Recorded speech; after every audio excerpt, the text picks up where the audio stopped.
Hello, hello. Can you hear me? Welcome to my welcome to my channel. All the singles sit in front. You, I know you are not single. I know you are not single, but you are invited, so you can sit behind the single guy on the third row, right? Good. Yeah, you're welcome to my channel once again. This is Obama here, and as you heard, these are things that people do not tell you before you get married. Are you ready? The first thing that people do not tell you is that marriage is hard work. Marriage is hard work. It is hard work. They don't tell you. They tell you you're going to be the bride. Oh.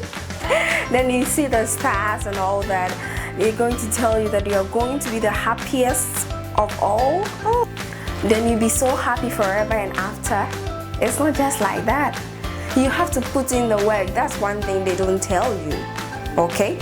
I'm not giving you marriage advice, though. I'm just telling you some things that people do not tell you. They don't notify you, so it comes and hits you as a surprise. The first thing is that marriage is hard work. If you want to wash your things, you are going to wash two people's things this time around. If you want to speak, you're going to speak a bit lower so that the other person can sleep. If you want to be able to eat, you're going to cook for 2 or 3 or 4 because there are new family members coming in. Marriage is hard work. So brace yourself for the hard work, okay? After the wedding, after the honeymooning and the swingling and all the fun and everything, it's hard work. It is hard work. The next thing that people do not tell you about marriage is that you need to know your cycling.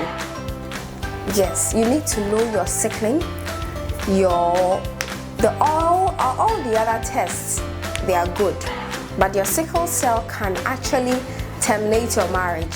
If you are planning to get married and you do not know whether the person is SS, AS, SC, AA, it is going to disturb your marriage. That is also one thing people do not tell you. But if you think I should go into details with the examinations you need to do before you get married, you can put in the comment section examination. Just write examination. If you want me to give you details of the examinations you have to go through before two of you can pair up and get married, the things you have to go and test for in the hospital, just write examination or E, then we know that you are on the examination side. I can do a whole video for it and you're going to benefit. So the next thing is your cycling. You have to know your cycling. That's one thing they do not tell you. The third thing they do not tell you about marriage is that it is something that you would enjoy when there is money. So this is for free. This is a free advice I would give to you. Marriage is a venture. You don't need to go into marriage when you don't have anything doing. It might sound controversial that, oh, the guy loves me, the guy has money, everything. Yeah, that's good. But both of you have to contribute something to avoid any misunderstanding. So guy or girl, if you want to get into this thing called marriage, then you have to brace yourself and get something doing with your hands. Get a training, get something. Even if you are training and you are into the marriage, you know that after this training you're going to get this work to do to help you to be a helping hand in the marriage, or else you become a burden totally and it is going to be a different ball game. The third thing, is it the third or the fourth? The fourth thing they do not tell you about marriage is that marriage is different from the marriage ceremony. I'm bringing it back again. Marriage is different from the marriage ceremony. Take it from me. You can get the whole wide world's money and organize the ginormous wedding of your lifetime.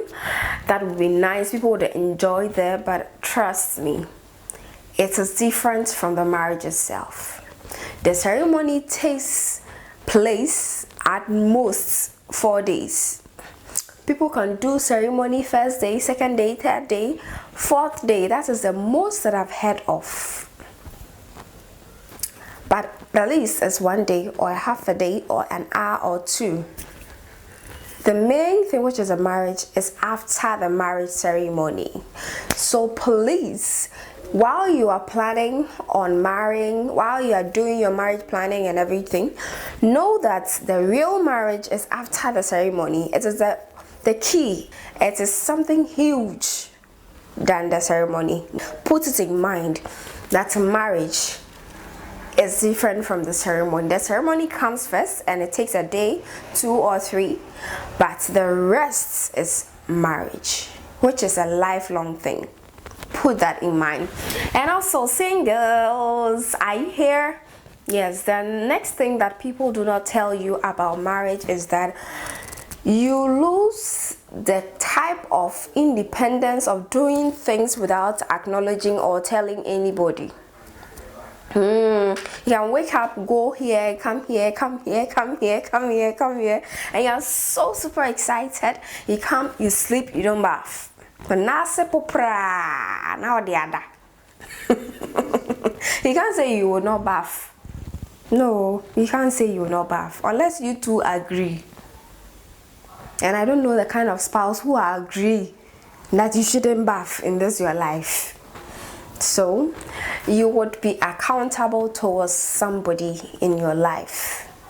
So whether you are staying alone, you're staying with your parent, the level of accountability with your parent is even low. You are going to be accountable for everything you do, your money, your savings, your life, your dressing, your food, everything. You're going to speak about things together. So you should put that in mind, that marriage is a two-way venture where two people come together and they're going to be held accountable for their actions by the other spouse. The last thing that they don't tell you about marriage is that marriage is interesting if you want it to be, and it is not if you don't want it to be. So the mindset of getting into marriage is that everything is going to be rosy, everything is going to be nice. In fact, I'll have my nails on every time, I'll have my shoes on every time, dress up. It is good, but it is work. That is why in the first instance you need to get work to do, so that you can accelerate all these things, you can make things happen. Okay, so marriage is where you build yourself and make yourself better if you want to, or you beat down yourself and make yourself less if you want to. So you choose what you become in your marriage. That's one thing they don't tell you. Yes, the next thing they do not tell you about marriage is that marriage comes your way anytime. Do not be under pressure. Listen to me. Do not be under pressure to get married. Do not be under pressure to get married. Make yourself comfortable. Get your work doing. Be at peace with yourself that I want to get married. Then go in for it. That is the best thing. Do not fall under pressure to get married. Do you know why? Because if you give your wish and your will to people, for people to direct you with the things you have to do in life, immediately you get married, they will ask you, when are you giving birth? You give birth to one, they ask you, won't you give birth to the next one? Won't you give birth to the third one? What of the fourth one? Immediately you get to the fourth one, hey, won't you cut down on these children making business? You're making so many children. Why won't you let your stomach be flat? They've forgotten that as you're giving birth, the walls of your stomach are actually getting softer and softer. People will pressurize the life out of you. Do not give your will to anybody.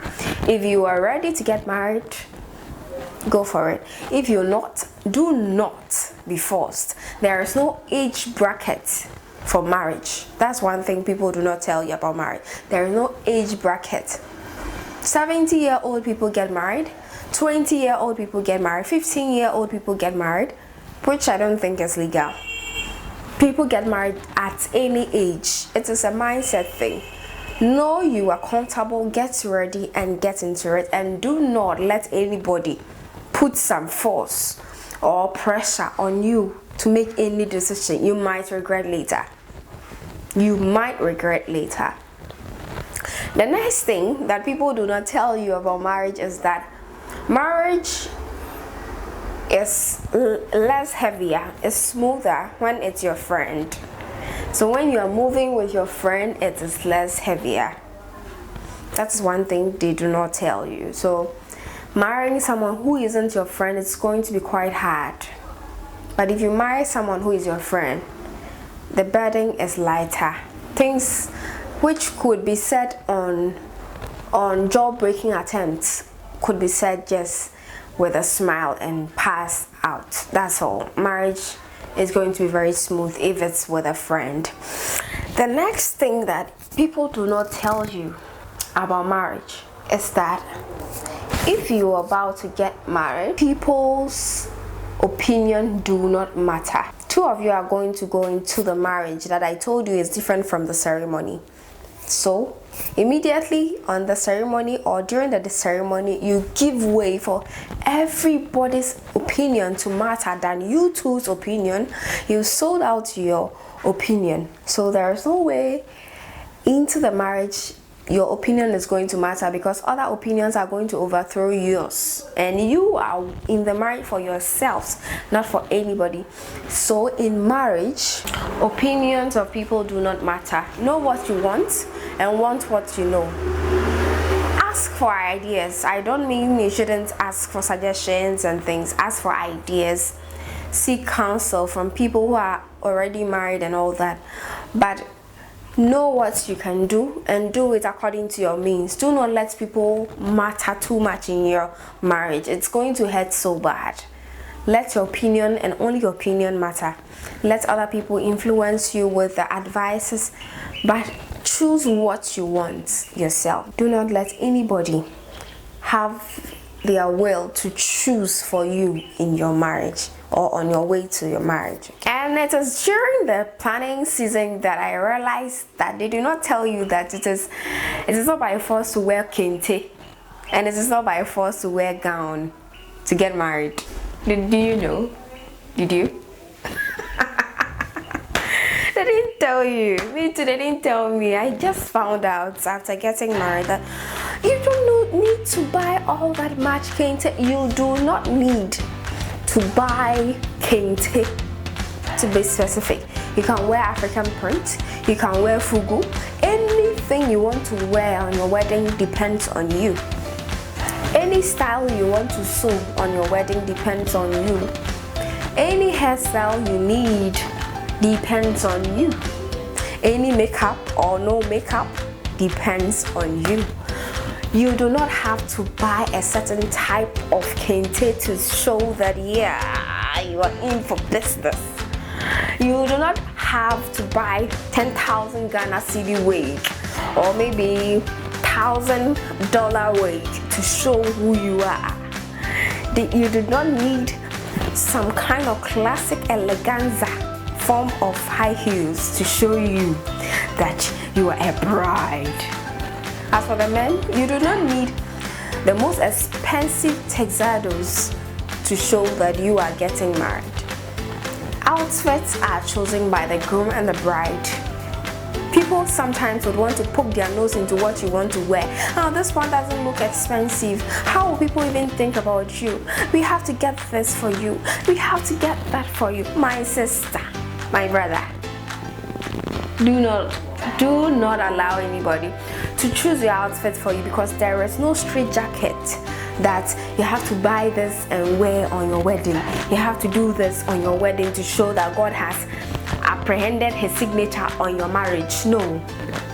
What you need is both family and people to witness your ceremony. That is all. Afterwards, what you want to give as a gift, fine.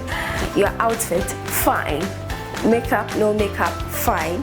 Your natural hair, no natural hair, fine. Anything goes. It is your choice. Make it your choice, and always your choice. That is to the single people here. Yes, the last thing that I want to share. I have a lot to share, but I think let's end here for the next video.